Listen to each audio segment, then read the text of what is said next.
You and I have heard this phrase so many times. Just think positive. Believe in yourself. Get rid of all the negative thoughts. And then everything will be okay. Tyrone Bowman, live. Let me holler at you for a minute. I want to talk to you about a real serious topic. You see it, you can feel it in the air. People pretend that it's not real because some people want to live in an imaginary world where everything just falls into focus. People are opting out on life. And I'm going to tell you some of the reasons why. At the top of the list, people are exhausted. They're burned out. They're tired. They're tired of being sermonized. They're tired of telling their problems to other people because no one really wants to listen to what people are dealing with. They're tired of being lied to, manipulated, cajoled, and deceived every single day. You see it in the news media. You see the propagandists constantly telling people what they think they want to hear. Fear, pandemonium, chaos, discontentment, disparity, lack, want. These are a lot of the things that are happening in this world. Corporate America is getting richer and richer. Billionaires are getting richer and richer. There's no amount of money that could be given to people before the midterm elections to make them want to vote for Republicans. Because the mask has been pulled off. Individuals see it for what it really is. And that's why a lot of people are opting out of the game of life. They're opting out because they've been sold a pack of lies. Hook, line, and sinker. How would you like it if somebody was rich and powerful and they're constantly telling you, you too can be just like me, but they won't tell you how they got to where they got to. And they remove all the safeguards and the opportunities that could be made available to help you to reach that plateau. But they don't do it because poverty is big business. Lack, want, and disparity is what politicians constantly use, pitting people against one another for the purposes of enriching themselves. I talk to a lot of people all the time from all walks of life. And I do more listening than I do talking. And I'm going to share with you some of the things that I've heard without going into great detail in the personal lives of men and women. Look at the state of homelessness in this world, not just America, but around the world. Some of the reasons why people are homeless is due to them. Some of the reason why people are homeless because they grew up in an environment where that's what they knew. Everywhere you go, you can see it. On the streets, the subways, the buses, the trains, the alleyways. And even now you can see it in some of the malls and business places. Restaurant owners store away more food at night in the back alleys and refuse to give it to our brothers and sisters who really need it. They would rather throw it in the trash than they give it away because they are saying we can't make a profit from it. Why are you trying to profit off of someone else's unfortunate set of circumstances? Homelessness. Many people are living from one paycheck to another or from one SNAP benefit to another. This is reality, ladies and gentlemen. I'm not making this stuff up. Families are having a hard time trying to survive.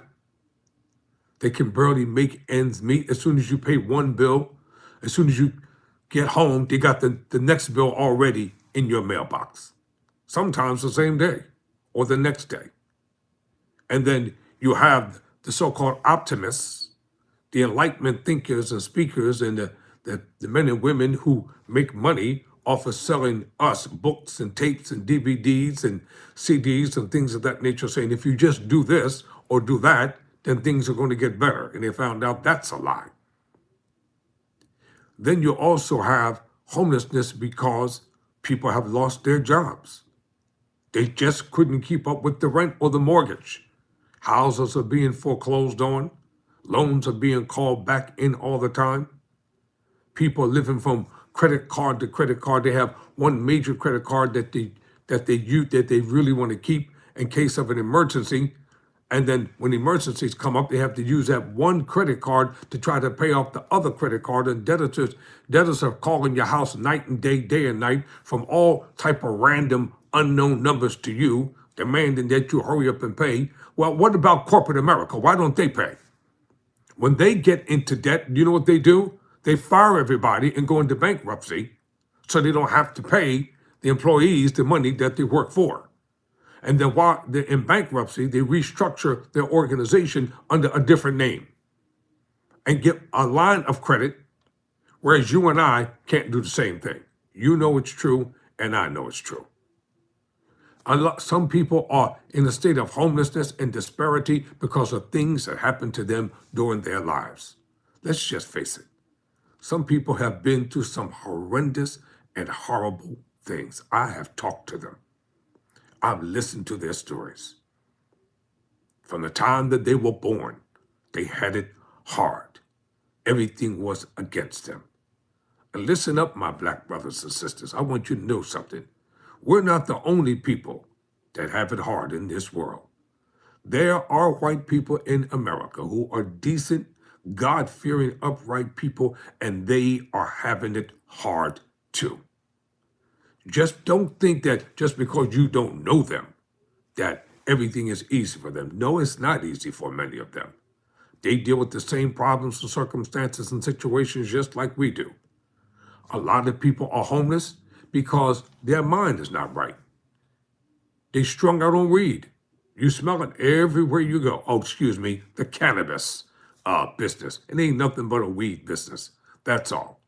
Once they found out that they could tax it and make money off of it, now they changed the names. They got government funding, government loans, bank loans to start up companies, and they call it cannabis. Back in the day of Prohibition in America, when Al Capone ruled and controlled the liquor industry, because it was against the law to have alcohol, when the government found out that they could profit from it, then guess what? Prohibition was repealed. Why? Because the state took it over, and they began to own the liquor stores. That's why they call it wine and spirits shoppy. In the hood where I'm from, they call it a liquor store. That's it. No fancy names, no fancy titles, stop and go, liquor. That's it. Y'all know I'm telling the truth. So when people, especially young men and women, strung out on weed, young people are worried. Young people are stressed out. Young people who really want to be productive and do what is right, they don't get no credit. They're always punished and overlooked. But then you got the delinquent group all the time. They get all the attention.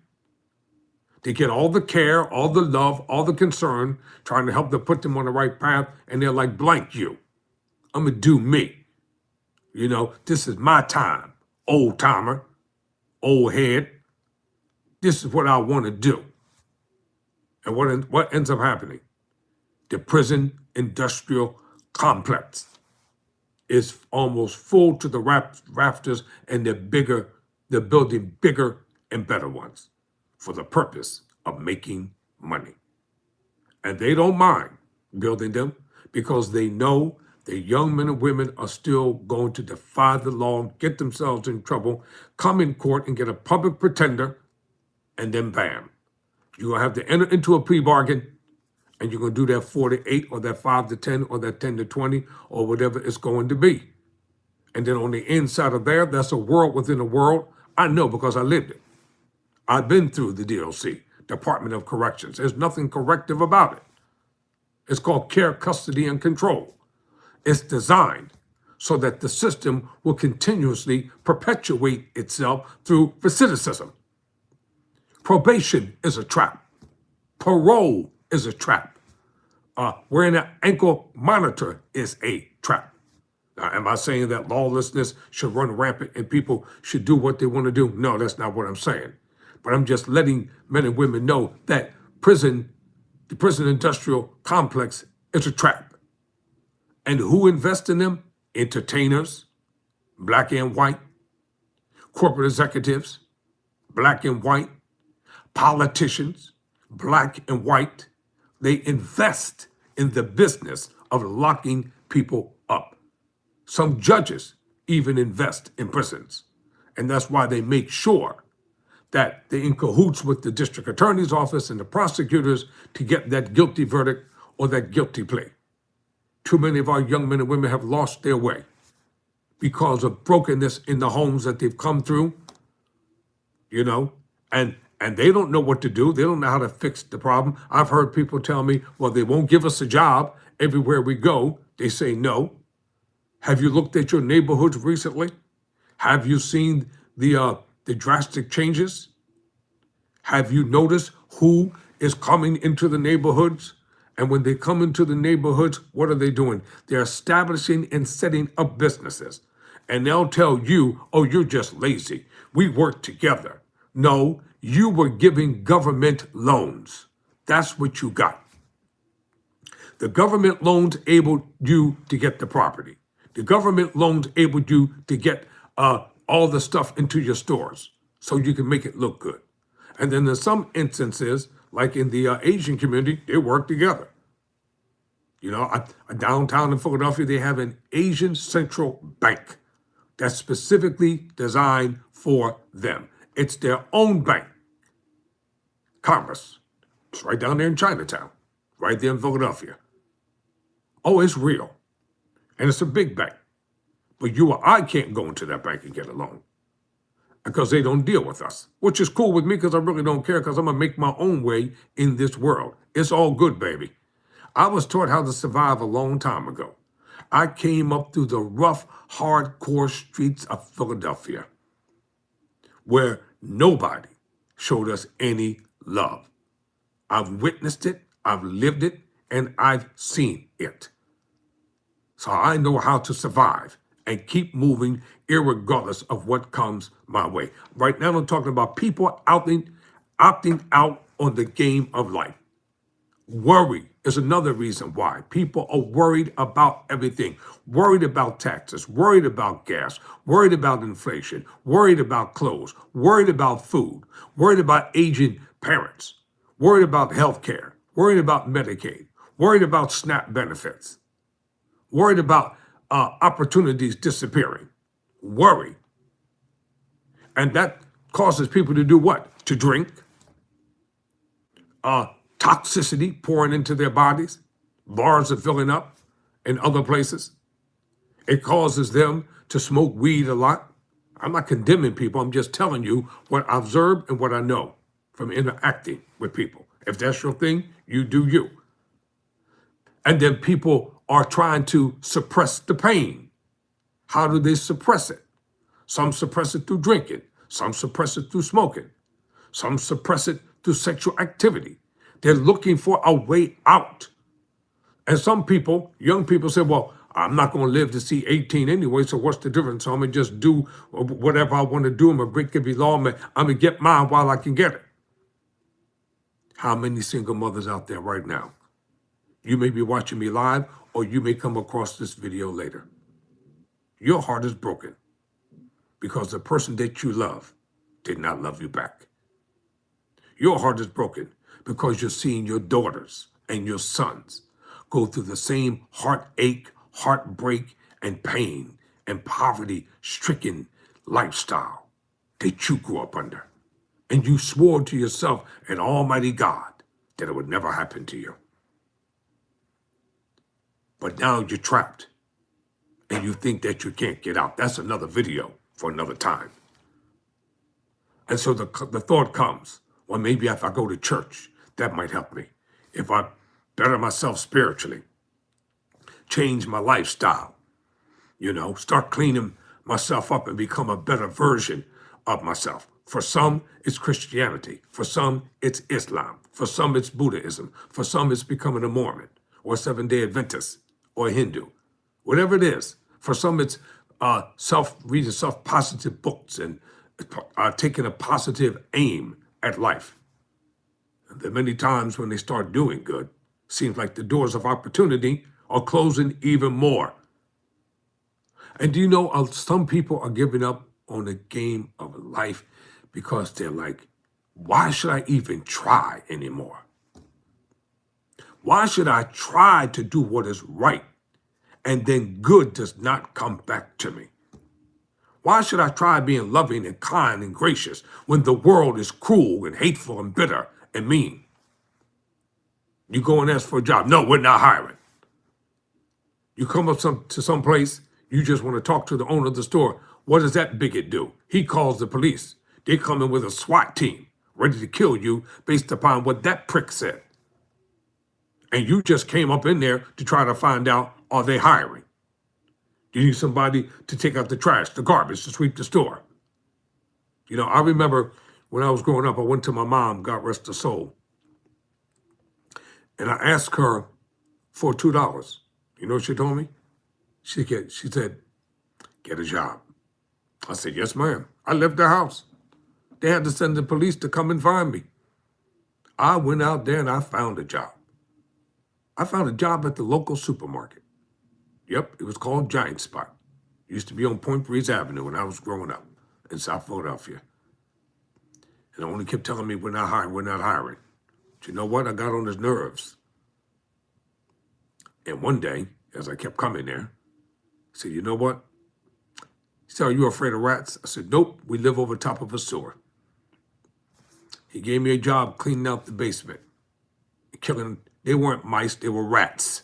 I know the difference between rats and mice. We used to have rats come up out of the sewer, coming into our kitchen at night, and you would think grown people were down in the kitchen cooking food from all the noise and stuff that they made.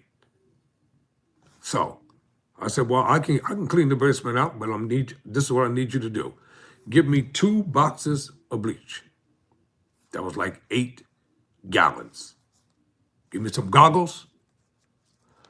Give me brooms, trash bags, and all that kind of stuff. And just give me some bread with peanut butter. I said, I'll kill every rat down there. This is the honest to God truth. I'm telling you the story.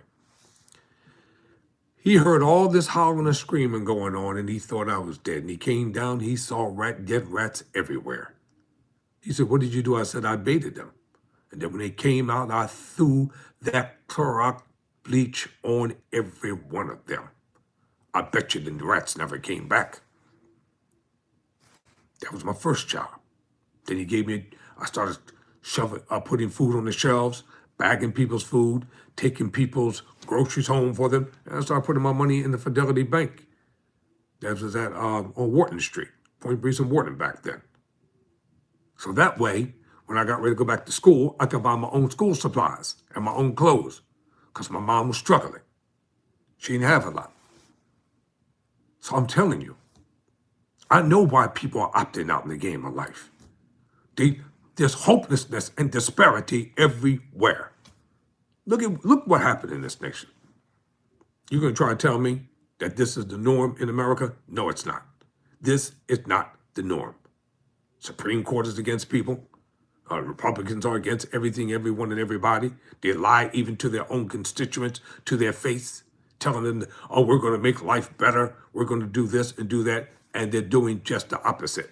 Then they're saying, you know what? We want you to vote for us in the midterms, in the upcoming midterms, because we think we're doing a good job. We're doing a good job taking away your health care. We're doing a good job taking away SNAP benefits. We're doing a good job firing people. We're doing a great job and saying no to everything that's good. We're doing a wonderful job to destroying the agricultural and farming industry. Granted, half of those dumb farmers voted for this garbage. And now they're complaining when all their workers are gone. Your workers are gone because the ICE agents came down and swooped them up. You voted for this. And now you're complaining when your business is falling apart. You did it to yourself. Too many people, they go to school, they play by the rules, they do what is right. But every hand seems to be against them. They look for justice and they find injustice. And there's another reason why people are opting out when it comes to the game of life. They don't see a good future. They can't even see the present, let alone a decent and better future. Our schools are not teaching people anything. The best education is in the white, affluent neighborhoods. You might not like it, but it's the truth. And the affluent neighborhoods where they say, that never happens around here. Oh my God, we are so deeply appalled that crime is up in this area. Why, this is a peaceful neighborhood when it's your child that went into your gun stockpile and got the guns and committed the murder. Your children that you taught how to use guns. Your children that you gave unlimited access to your weapons. The children that you coddled and they cursed you out and say, bite me, mom. Yeah, those are ones that your children that you raised. And they're the ones coming down into the hood getting the weed, getting the drugs. And then they want to take all the black folk and lock them up and say, you're the reason why there's a drug epidemic in America. Are you serious? Black people don't bring drugs into this country, even in the days up in New York City when Frank Lucas and Bumpy Johnson and all those men were in the numbers racket and the drug business. They had to get them from elsewhere. People are tired. They're tired of being manipulated. They're tired of being lied to. Look at families. Families can't even get together and sit down and talk no more. Where's Big Mama? Big Mama's 25. There is no more Big Mamas. She was the one who held the family together. She was the one who stopped people from arguing and cussing and fighting all the time. She was the one who brought peace and happiness to the home. Big Mama was the one who took us to church whether we wanted to go or not. She's the one who taught you how to pray. She's the one who taught you how to love God. Big Mama is the one who used to dry your tears when you cried. Big Mama used to console the young girls, who were with child, and their boyfriends walked off and left them after they got them pregnant. Big Mama would sit down and get some coffee and some fat back or some bacon and some some cornbread, and sit down and talk to that young mother and console her to let her know that with God, girl, you can make it. But where is Big Mama now? Big Mama has gone on. And she kept telling us, I'm not going to be with y'all forever. Remember the movie Soul Food? Yeah, you remember, with Vivica Fox? Soul Food. We've all watched it. That was the reality of Black life in our culture. I've been blessed and fortunate enough to interact with all cultures of life. With Italian people, white people, Jewish people, Latino people, Spanish people. I'm well-rounded in my thinking. I've had the opportunity to come into their homes and sit down and listen to them and listen to the cultural differences and things that we have. Learning their cultures, understanding why. And can I tell you something?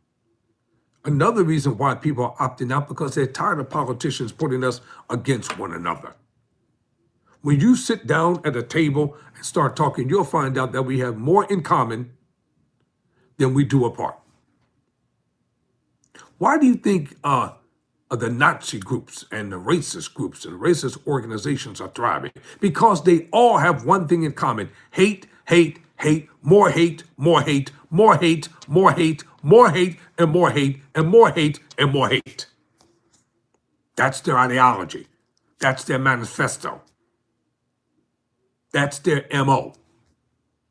So what do? They bring people who think like them, act like them, talk like them, and they indoctrinate them. Now, the big leaders behind everything, they don't go out there and commit the murders and break the laws because they know that if they show their faces, they're going down. So they get their patsies to do it for them.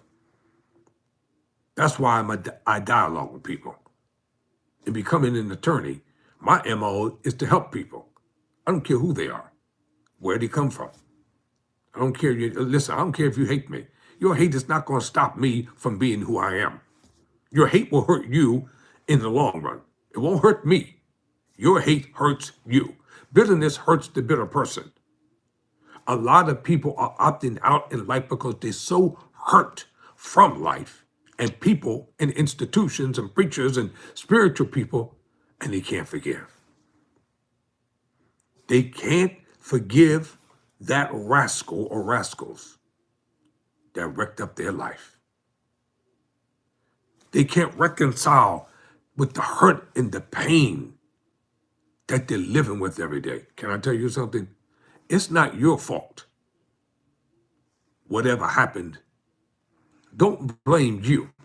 They'll get what's coming to them. But don't let your heart and your mind become so bitter within yourself that you can't love again, that you can't think again. Hey, let me tell you something, ladies and gentlemen. In 2003, I had my whole life ripped apart to shreds, destroyed. This is real rap I'm having here in this editorial. My whole life was ripped apart, destroyed, shattered, left with nothing. Arrested, charged, framed.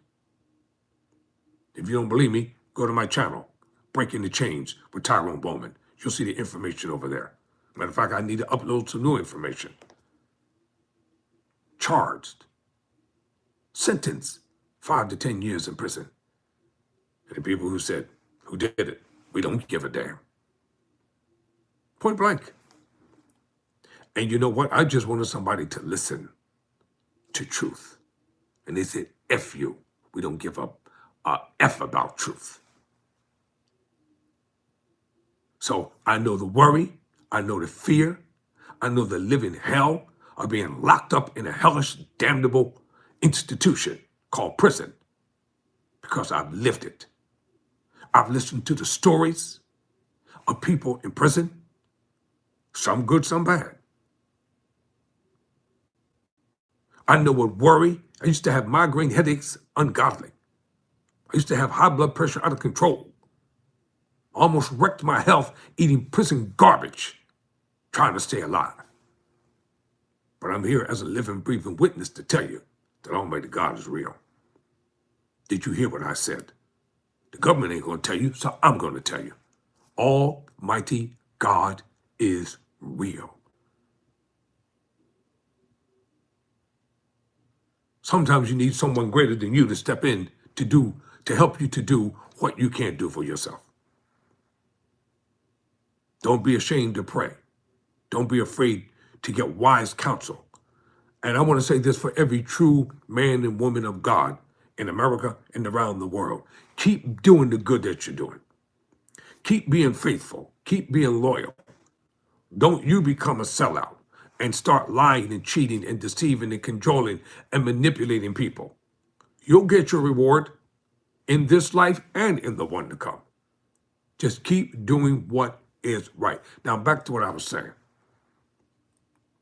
So I went through those years of depression, not all, but somewhere in the third year, I met two people who helped to change my life, that Almighty God used to help to change my life, help me to get my mind right. Stop thinking revenge. Oh, I had revenge on my mind.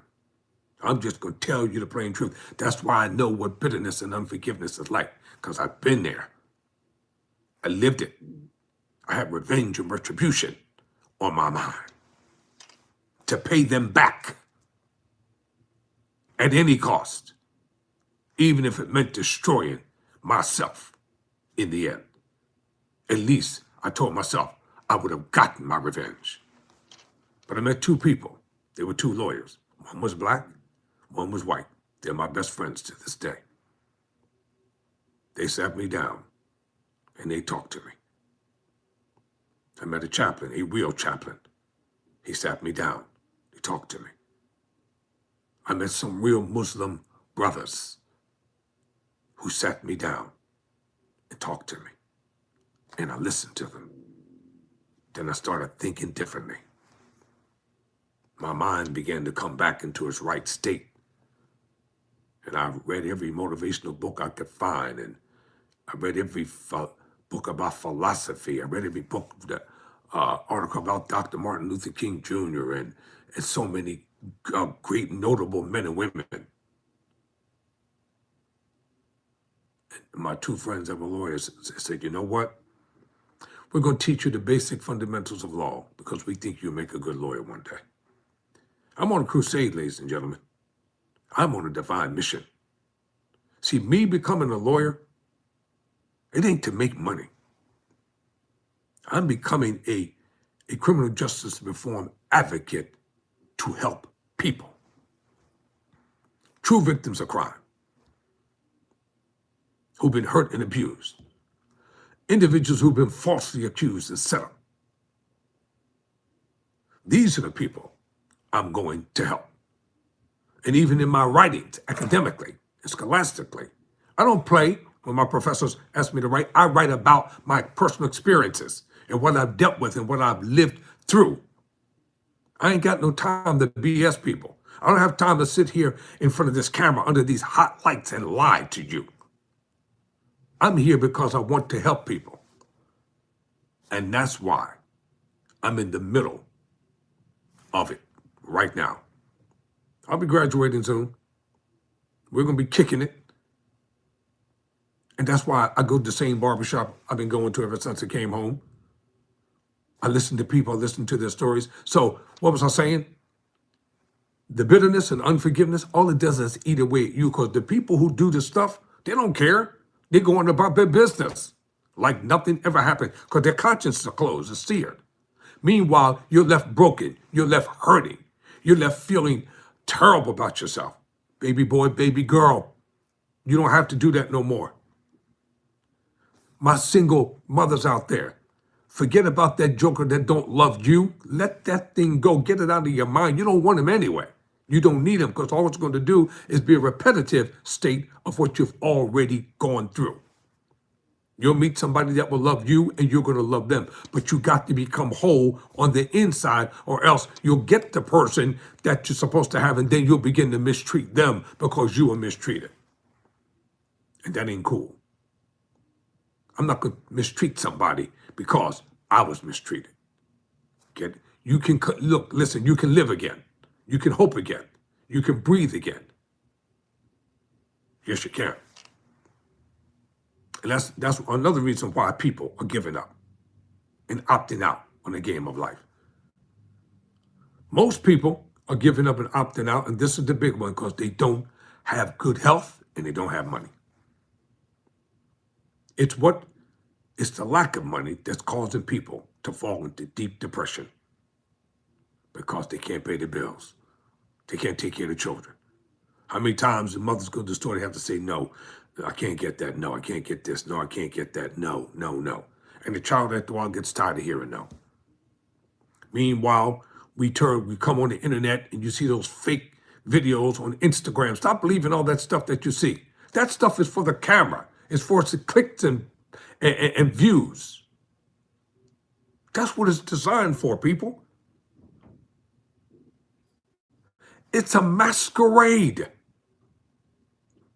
Most of these people are actors trying to get a big role, pretending that they're homeless, pretending that they're starving, pretending that they're hungry.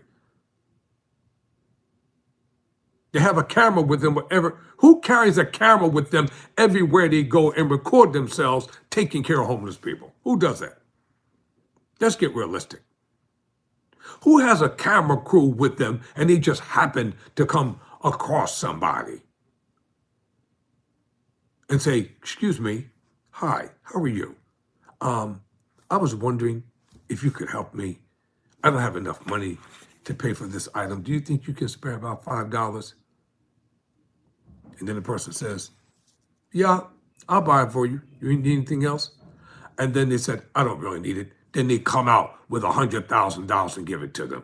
Do you think I'm going to really believe that? Come on. Don't be a sucker. Don't be gullible. Don't believe everything you see on Instagram and on TikTok. You got scammers that are born every day on these platforms, taking advantage of people. This is how you know it's a scam when you hear this. This is not a scam. Yes, it is. It's a scam. It's a lie. You're about to be taken of. Get into the crypto business and the Bitcoin business. Scam. You're being scammed. You know nothing about Bitcoins or cryptocurrency. You know nothing about the big games of stocks and bonds in the stock market. You don't know anything about how Merrill Lynch operates. You don't understand what the bear is for and what the bull is for. You don't know what day trading is from night trading. This ain't trading places with Eddie Murphy. This is not coming to America. This is the real world that we live in every single day. Stop falling for the scam and scammers. If it's too good to be true, it's not true. Stop letting half of these lying so-called preachers and prophets deceive you. I hear God telling me that there are 20 people here right now that's supposed to give a seed of $1,000 in this offering. And if you, right now by faith, if you give that $1,000, you're going to see your circumstances and situations turn around. Of course, I have to leave town first. How many times people have fallen for that? For those lies. Outright lies, deception, manipulation. People are opting out of life. Well, opt out of the game of life and then create the life that you want. It has to start from within you. Tyrone, is that real? Yup. Came home with nothing but a trash bag. That's it. Took a job making $7.30 an hour. Well, my first job, I was cleaning the church as a janitor. But those of you that listen, if you're watching, you come across this video, for every person who helped me, every person who, whatever you did for me, I will make sure each and every one of you get paid back. I'm a man of my word. I do not want something for nothing. Everybody will get it all back. That's why I'm going to help others, because others helped me. Don't opt out. Don't opt out of your creativity. Don't opt out of the good part of you. Yes, it's hard. Yes, it's difficult. No, life is not fair. And no, people are not fair. I understand the cruelty, the hate, and the bitterness, and all the foolishness that's going on in the world today. I see the same crap you say. See, I ride the same buses you ride. I live in the same neighborhood that you live in. I see it all the time. But I refuse not to be focused. I refuse to succumb to the depravity that's going on in this world, because I know that there's someone bigger than you and I. And he's the one that I pledge my allegiance to. I am not talking about a corporation. I'm not talking about a job. I'm not talking about people. I'm talking, and no, he's not the man upstairs. He's not the big fellow. He is the omniscient, omnipotent, omnipresent God, the Alpha and Omega. That's why I'm in front of this camera today. I'm on a mission. For those of you who came across this today, I hope this will kind of help you. For those of you who will view this video later, I'm your brother in the struggle for real. I'm not just somebody here talking. And I'm letting you know, never surrender, never quit. All right, y'all, gotta go. Thank you all for watching. Peace.